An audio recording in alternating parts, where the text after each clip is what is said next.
besties. Welcome back to the Nurse Aspect, where we assess and evaluate. Today we have on the show Nurse Valerie, Nurse Practitioner Valerie. I'm your host, Nurse Becca, by the way. Probably should have said that before, but it is what it is. Anyways, welcome to the show, Valerie. How are you feeling? Feeling good. Thank you for having me. I'm excited. It's been a long time coming, girl. It's been a long time. I am so happy that you're on the show. You have no idea how happy I am for you to be here. I'm going to get right on into it. Let's get into it. Why'd you get into nursing? Ooh, child. All right. Why did I get into nursing? So, can I be completely honest? Yeah. All They right. no judgment. We listen and we don't judge. So, I actually didn't even want to become a nurse, to be honest. But again, because of my background, growing up Haitian, we always hear the doctor, lawyer, nurse situation. That's it. And to be completely honest, I never had the intentions of going into mental health. So like Okay. everyone who sees me now is like, oh my God, mental health is your passion. Oh my God, you were born to do this. And to be completely honest, like when I got my first job out of school being in psychiatry, I was pissed off. Like I was like, there was no openings. I couldn't get a job. And they offered me a position on the mental health unit. And I was just like, ugh. But in retrospect, the funny thing is like when God has a purpose for your life, you can try every which way to try and like avoid it, but you're going to end up there one way or another. Girl. Let me tell you, because when I went to school, literally, I started off pre-med, went to nursing, said I was going to do psychology. Then I was like, I'm going to do business. Then I switched to healthcare informatics. I graduated with healthcare informatics and then ended up circling back and ended up going to nursing school. So, like, I tried. You went around the block. Then when I graduated nursing school, I was like, great, my parents are satisfied. I went and got my real estate license and did real estate for a little bit. My lifelong dream is to be an actress, which I'm still going to find a way to merge the two. And that's okay. But yeah, so like I kind of got into nursing because my parents kind of pushed me that way. And same thing with like the mental health. My parents weren't per se in favor of that. But like I said earlier, there was a reason why I ended up in mental health and I'm in it now. But I never thought that like I would be like this deep in it or that like wellness and mental health was going to be my thing. That is not something that I thought I would be doing. But again, somehow, some way, when you have a calling for your life, that's just where I ended up and that's where I am now. Wow. I mean, talk about getting right on into it. Like, Yeah. That's amazing though. I said it before so many times on the show, like psych and P's are the bottom of the barrel for me. Mm-hmm. I always think that people that work in those fields, maybe because I am just don't ever see myself doing it, that God bless you. Okay. Because when I tell you just even dealing with like, you know, the white coat syndrome, which I know can happen like on a regular med surg floor too, but just even more so in psych to not have a white coat on, just balancing the medications with, you know, just different diagnoses. It's not just like, oh, let me give you a little Eliquis here for your AFib or something like. It's like you have so many things to balance. Like almost like I feel like you can't even. There's certain meds that you can't even give, like, you know, that would be, I feel like, beneficial, but it's too much to balance. And I'm just like, the day I graduated, I put my backpack away. Let me stop. I kept it out because I had to take my boards, whatever. But after that, all the books were done, and I just feel like that can't happen in psych. And I'm just like, it's not for me. It's not for me. I feel like there's a space for everybody, you know, because there's other professions that I might look at and be like, I would never do that. Or like, God bless you. Like, I don't work with kids. That's something for me. I don't feel like kids should be sick. And I also don't do addiction. So again, there's a space out there for everyone. Don't? I don't. Not me personally. It's something I just don't care to do. Okay. But I just feel like everybody has that space where they fit into and everyone has that special thing that they're good at. So I can understand how you feel that way, for sure. But again, everybody has that special purpose and their calling for their lives. And, you know, sometimes you're just good at something, even if you don't want to be good at it. As much as I didn't want to go into psychiatry or mental health, like I was really good at it. And like clearly people felt like I was good at it and my patients loved me. So it's kind of like you fit in where you get in. Sometimes what you want to do is not what you're supposed to be doing and you end up there. So what do you do in psych? All right. So right now I work as a psychiatric nurse practitioner. So as a nurse practitioner, I'm able to diagnose, prescribe medications. I can also do therapy as well. So right now our practice that we have is M.I.N.D Psychiatry, moving in new directions. And essentially we have a virtual practice also in person as well, but I'm able to pretty much from home, which I love working remote. That's like been one of the things on my vision board for the longest was to have a job where I could travel and also still work. But I'll see patients, I'll do the evaluations, we sit, we talk, I get their whole history, find out about where they're from, what they got going on, and then we come up with a treatment plan together. From that point, we decide if medication management is appropriate. It's not always my first go-to. I'm very holistic in my approach, so I want to make sure that we're tackling all the other things first. Your lifestyle, what are you eating, what's your sleep routine, sleep hygiene look like, the people you surround yourself with, the things that you're consuming on a daily basis, including social media. We're going to look at everything first, and then if those things, you're doing all the changes and it's still not working, then we do explore medication management and or possibly therapy. Okay, wow. Yeah. Wow, that's amazing. Yeah. Do you ever see yourself doing anything different? 1,000%. 1,000%. So of course, a lot of people know me for being in the mental health space. Obviously, I'm also a content creator. I am an educator. I am a filmmaker as well. Mm-hmm. And like I said earlier, I would love to be an actress, right? So, and I'm also very, very creative. And for a long time, I struggled with nursing because I didn't feel like I had a creative outlet in nursing. Like, I just felt like my job was super serious, and I'm like a very unserious person. And I just really like to joke and laugh and play. And humor is one of the things that I use with my patients, and I use it with my friends in my daily life. So I've recently kind of found a way to integrate my creative side and nursing, and I moved into the space of making content that's geared towards mental health. So that's been really dope. And with that, I've also moved into the space of curating wellness events and being able to bring my creative side into that. So honestly, my goal is not to stay in, working, I won't say bedside, but like actual direct patient care. Yeah, I'm going to still see patients as I move throughout my career, but eventually being able to get my hands into different things, whether it's curating events or curating content for hospitals, for the state, and different things like that, documentaries, things of that nature, and being able to intertwine my love for mental health along with my creative side too. That's pretty dope. Now, I will say, because you haven't mentioned it yet, so I feel like I'm going to mention it for you, is don't be scared. So a few weeks ago, like I was on a podcast myself, and mm-hmm. I had like called you to find out information about maternal health, mm-hmm. And I had no idea like that is a space that you are in. So can you tell us a little bit about that? Sure. So again, funny thing is, my entire family is in the healthcare field. So my mom was a labor and delivery NP. My sister's an OBGYN, and my oldest sister is also a labor and delivery nurse. So, yeah, so they're all in that space. So I thought that's what I was going to be doing too initially, and then I went to psychiatry, and they were like, "What are you doing? Like, mm-hmm. what is that? Like, mm-hmm. is that even real? Like, is that a real job?" And I'm like, "Yes." But funny thing is, so I ended up getting a specialty or a certification from Postpartum Support International to become a reproductive mental health provider. So essentially, I deal with women from the onset of their menses throughout the pregnancy and postpartum period, all the way up until perimenopause and the menopausal period. And I just think it's funny because as much as I try to run from that whole L&D space, the women's mm-hmm. health space, I somehow found my way back into integrating both mental health and women's health together. So again, you try to run from stuff, but again, when it's your time, it's your time. Jonah and that whale, that's what it's giving. Not a problem. You're going to end up there. Not a problem. So yeah, that's kind of how I ended up in that space. And I think it's really important just because, again, men and women are different, and women definitely go through their own set of issues physically, mentally, all the things. We wear a lot of hats. And I think it's important to have someone that can really kind of come at the intersect of mental health and what a woman's going through physically in her life, right? Just based on the normal hormonal changes that we go through, the expected life changes that a woman goes through, and understand how hormones plays a role in how she's feeling and how she shows up for herself, how she shows up for her family. So that's kind of the space where I fit in. Obviously, that's the whole lifespan of a woman, but that pregnancy, that postpartum period is kind of like really like my area that I like to be in. And I will say it's so important, like as a labor and delivery nurse myself, I do talk to my patients about just postpartum depression and how it can unravel even if you don't have anything at all. But mm-hmm. when I was talking to you, how it can be exacerbated even just by the slightest thing. If you have any undealt anxiety, any undealt maybe trauma, and that mm-hmm. maybe you kind of just packed it away, how it can come back up. And not only on that side, but when I was speaking to you, I was also surprised like how certain providers won't even treat the mental health side of that mm-hmm. if you have that. And I just thought that was so interesting.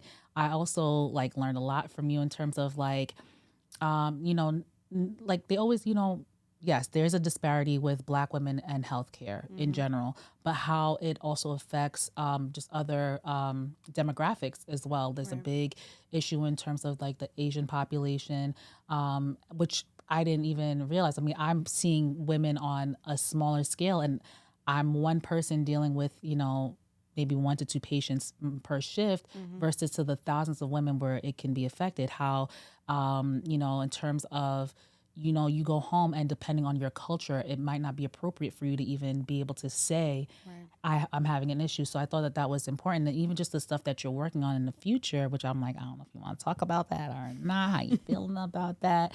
But just even the stuff that you're working on in the future in general, whether you want to say it now or not, I just think that it's dope, and I can't wait to see how you flourish, honestly. I appreciate you for that. You're welcome, girl.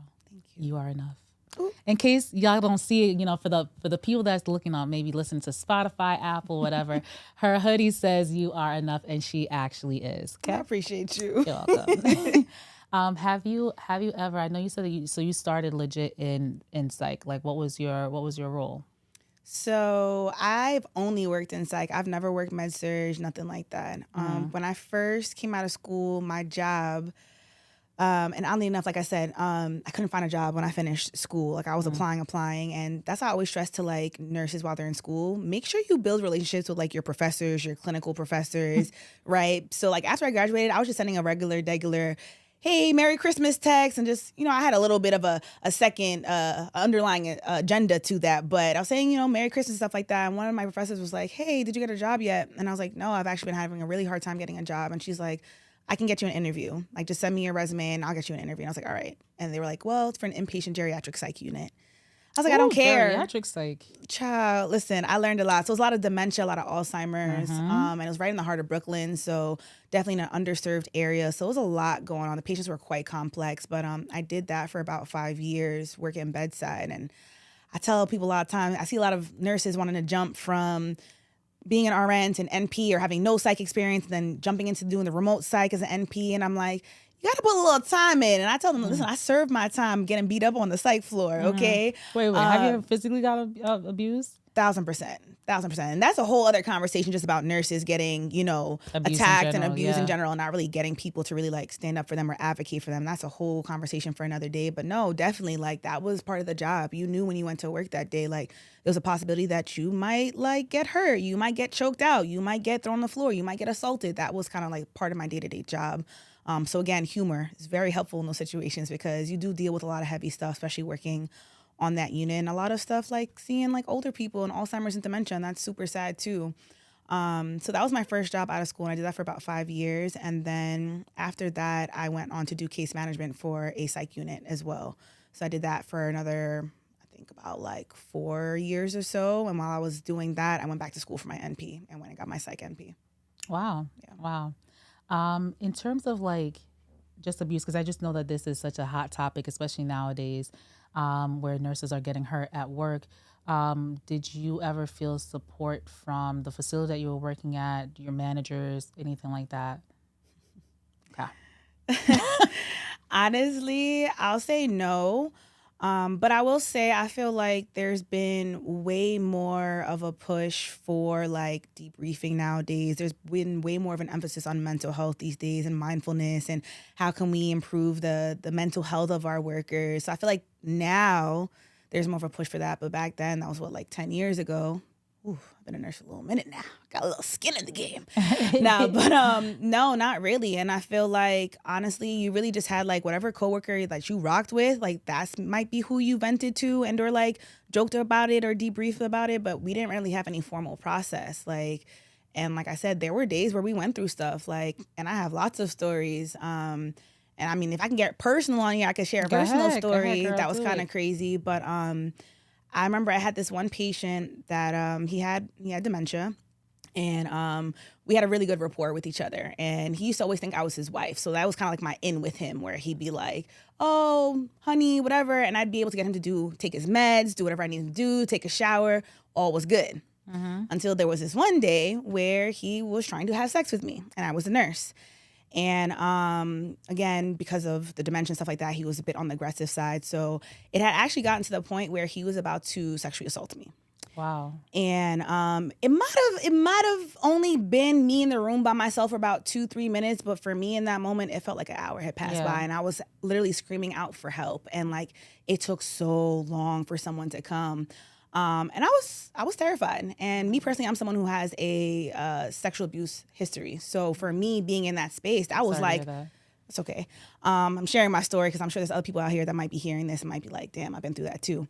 But being in that space in that moment, I was also getting re-triggered, right? And also I was kind of scared for my safety. So like that was a crazy experience. And again, although my colleagues don't know my personal history about what I might have been through, any normal person who had been in that situation, that's a traumatic experience. And that was kind of like something I was just like brushed over, gave it over and report, and then clock out, go home, come back to work the next day like nothing happened, and still have to work with the patient and, you know, keep things going. So yeah, it's tough. And I mean, these things happen not only on the psych unit, they happen anywhere in the hospital, no matter where you're working. You know, getting assaulted by patients is a thing, whether they have capacity, whether they don't, is definitely a real thing that is truly impacting us. And honestly, the mental health of healthcare workers is in shambles.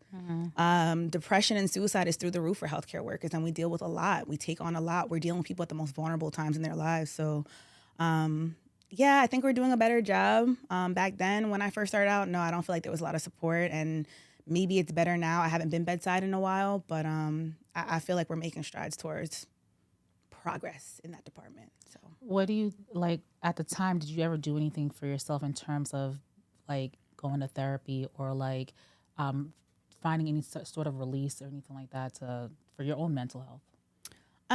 So I've been in therapy for a while. So I definitely was in therapy at that time, if not a little bit afterwards. While I was around that time too, I was kind of debating whether or not I was going to go back for my NP or not, or if I was going to stay as a nurse. I didn't really know what I wanted to do. I got my real estate license. And around that time, I had recently had a friend who, had jumped off the school building and had committed suicide. Wow. So around that space time, I'm working in mental health. I got all this stuff. I'm dealing with people's mental health. This happens with my friend. I definitely had went to therapy, and I don't think I had unpacked that particular incident in therapy at that time, but like later on I did. But yeah, therapy was definitely helpful. But honestly, just the gym, like I went to the gym a lot. Like everyone's like, oh, you're a gym girly, you're a gym head. But like, that's like low key my therapy. So like for me, that's kind of what I would do. And I write a lot. So like journaling, writing, I write poetry, like anything that's creative where I can get whatever I'm feeling inside out. That has always been my outlet for me. Okay. And is that still true to this day? 1000%. Do you ever feel like, is this a requirement for psych NPs to have therapy? Like in school, is that a requirement? I know sometimes like people who decide to go into mental health in general, that it's a requirement in school for them to do that. So I don't think it's a requirement across the board. It's not like a state mandate that you must be in therapy. I know some programs will have their students do it. I know my program didn't. But for me personally, I think 1000%, like if you're going to be a mental health provider and you're going to be talking to your patients about going to therapy, I feel like you should experience therapy yourself. Not only does it make you more knowledgeable as a provider, but it also helps you become a better person so that you can show up for your patients better. I feel like the fact that I've been to therapy and I've done the work on myself, I'm able to show up for my patients in a way that maybe Val from 10 years ago might not have been able to show up. So I definitely think it's important. And for those who haven't, I think you should. Therapy is not just for people that are unwell. Therapy can help you with navigating life, making career choices, a bunch of different things. So you don't have to be going through a crisis or be like mentally unstable for you to go to therapy. It has a lot of benefits to it. So I definitely encourage people to go to therapy. Okay. Yeah. All right. Yeah. Where do you see yourself in the next 5 years? Next 5 years, just living lavishly on my yacht, just on the Amalfi Coast. No, I do see that. We'll save this. We'll reference this video, 1000%. Honestly, my practice will be bigger and better and growing, and we'll be scaling. But also, in addition to that, more of the filmmaking stuff growing, getting bigger deals, bigger contracts, doing more stuff where I can impact more people. And also being able to create wellness events to a bigger scale where people are like paying me to come and curate their events. Like, hey, you're the person who does dope events for the mental health and wellness space. So in the next 5 years, I think that's feasible to have all those things done. All right. I mean, in terms of like being secure, just because why not just throw it out there? Do you have like where can people reach you for that? For what? like if you're curating stuff? You can send me a DM at I am Valerie Revelis. You can also email me at iamvalerierevelis@gmail.com. Okay, cool. Do you have any tips that you would want to share with like either your former self or a tip that you would want people to know, maybe either coming into psych or just into nursing in general? For sure. I think my biggest tip for people that are coming into nursing is that you shouldn't rush your process, right? I think a lot of people get into nursing and they see on social media what people are doing, especially being an NP, or they're working different types of jobs, and they kind of just want to jump from one thing to the next without actually taking the time to cultivate the skills needed to like reach that level of excellence, or to reach that level that's going to give them the ability to have that business or to have whatever it is that they're admiring from that other person. So I feel like taking your time, really exploring, building your skills is important. You have all the time in the world to kind of build that. Don't feel like you're stuck in a box when you get into nursing. You might think you want to do one thing, and then again, like I said earlier, God might have a different purpose for you. So be open to that. Don't fight that. Lean into that. And nursing, you can do so much with it. Like don't limit yourself to just one thing. I mean, look at us here today on a podcast. Like that's fire. That's dope. I'm doing filmmaking. I'm creating visual content and storytelling about mental health for our communities. Like my parents would be like, what are you talking about when I first brought that up, right? Yep. But again, don't limit yourself. But I think the biggest thing is people like, I guess it's more targeted towards like also my nurse entrepreneurs, right? People who are going to nursing and who want to have their own business. Like really stop comparing yourself to like other people and run your own race and really truly understand that like have your vision set in place and know that your vision is your vision. It's not for nobody else. And also understand that like, just because that opportunity didn't happen for you right now doesn't mean it's never going to happen. Just because this job turned you down and said no, that really might just be God's way of protecting you or saying, hey, you know what? You're not quite yet ready yet.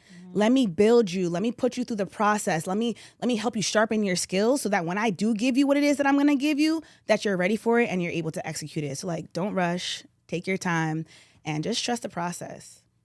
That not only was an excellent tip, I just feel like you just spoke it to me. Because, like, you know what I'm saying? I was just sitting there, I'm like, I was talking to myself, too. Well, thank you so much for sharing. Thank you so much for stopping by. You're welcome. Thank you for having me. I appreciate it. You're right. You made it. I made it. Mama made it. Guys, thank you so much for joining us on another episode of The Nurse Aspect. If you ever want to be on the show, you have comments, concerns, you want to hit up Val, I'm available at thenurseaspect@gmail.com, and Val is available at iamvalerierevelis@gmail.com. And M.I.N.D Psychiatry is available at M.I.N.D Psychiatry. Also, follow me on TikTok. Let's connect. I talk about nonsense on there, so not necessarily like, nurse related, but it's just nonsense in nursing. But it's still the nurse aspect on TikTok. Okay, and that's it. That's all I got for y'all. Deuces. Bye.